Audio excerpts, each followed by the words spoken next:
Welcome to The Explainer. You know when you see roads blocked and convoys rolling on the evening news? It's so easy to just focus on the spectacle of it all, right?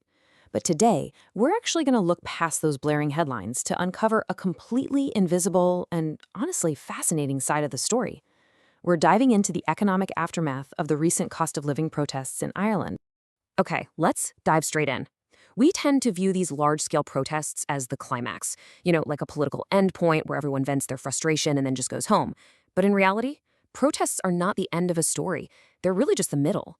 They're this massive release of pressure, almost like a flashing red light on an economy's dashboard signaling that, hey, something fundamental is shifting under the hood. So that brings us to the absolute million-dollar question. What actually happens next to the economy? Because once the roads are cleared, the momentum doesn't just vanish into thin air. Nope, it moves right off the streets and goes straight into boardrooms, government offices, and our very own household budgets. So let's trace exactly where all that energy goes.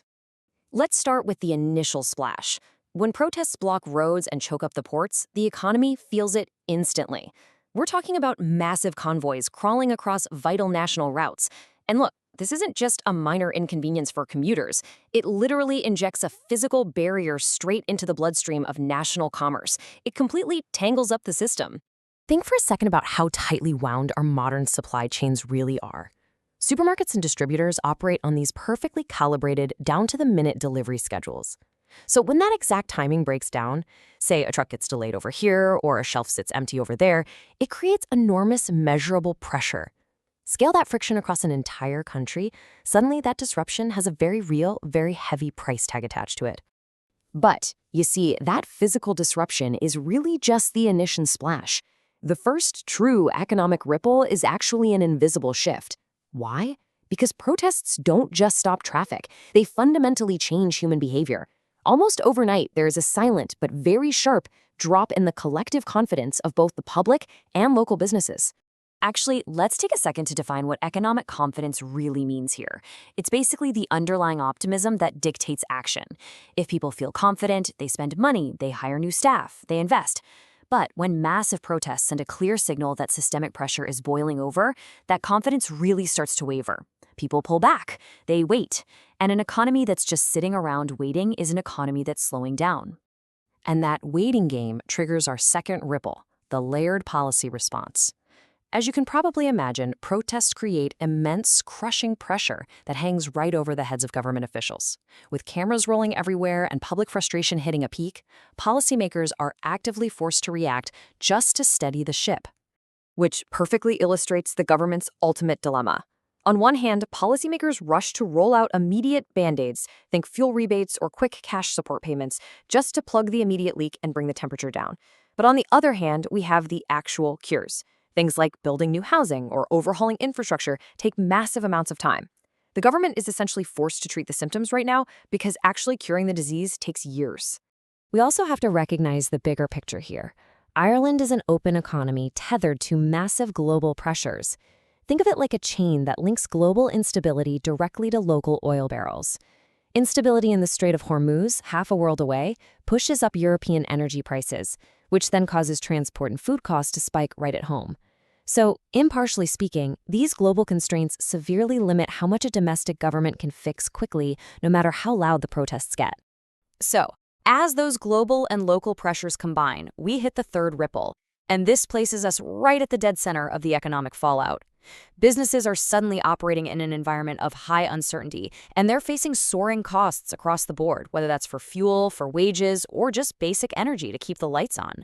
Facing these harsh realities, businesses have a pretty brutal choice to make. Option A, they act like a sponge, right? They absorb the rising costs internally and eat into their own survival margins. Or option B, they hand that heavy brick of cost directly over to the consumer by raising prices. And because most businesses just can't absorb costs indefinitely, prices inevitably go up and hiring noticeably slows down.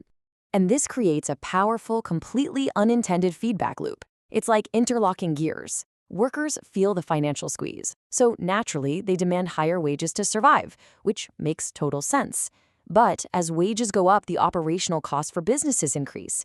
To cover those new costs, consumer prices are raised yet again. So the very system adjusting to help workers inadvertently risks fueling the exact same inflation they were protesting against in the first place.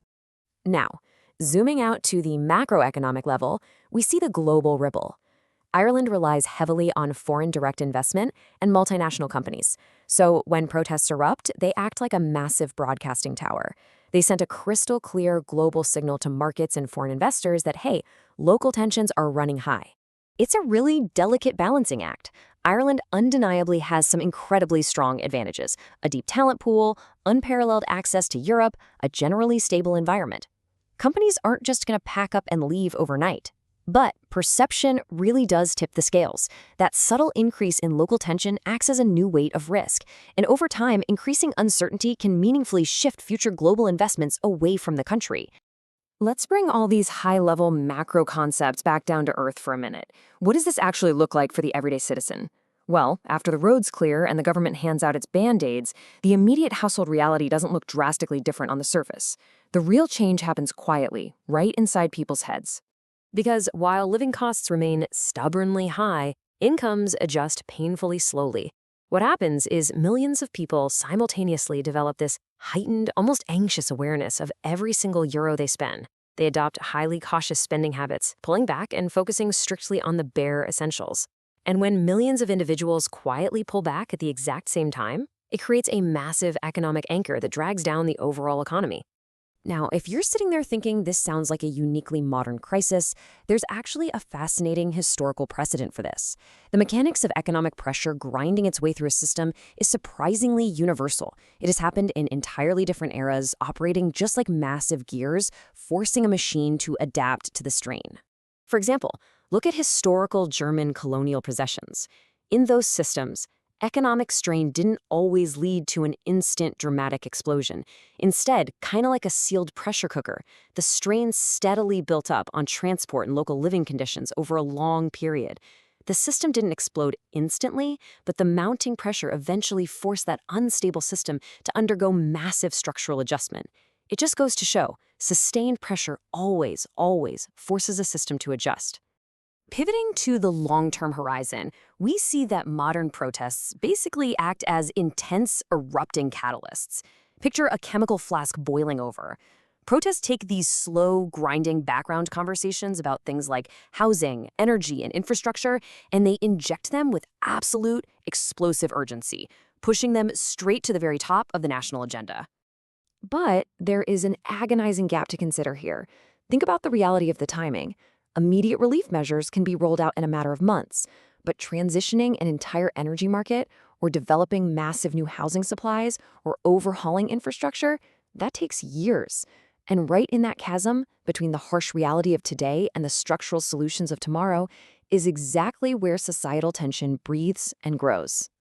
So, when we piece all of this together, the economic fallout of these protests isn't just one giant cinematic crash, not at all. It's really the sum of small, interconnected puzzle pieces. It's those subtle behavior changes in how families shop, the layered government policy responses, the cautious decisions made by local businesses. Together, these quiet, slow, systemic adjustments completely shape the economic environment from the ground up. Which brings us to our core takeaway for this explainer. Adjustment is not the same as resolution. Impartially speaking, just because a system adapts, just because businesses raise their prices and consumers decide to buy a little less, doesn't mean the underlying problem is actually fixed. The pressure didn't just disappear when the protesters went home. It simply moved deep into the fabric of the economy itself. So what does happen next? Well, the protests were merely the signal. This long, quiet adjustment is what we are actually living through right now. Look around at your own spending habits and at your own community. How are those subtle economic shifts anchoring your decisions today? I really hope this explainer gave you a whole new lens to view the world through. Keep your eyes open, and we'll see you next time.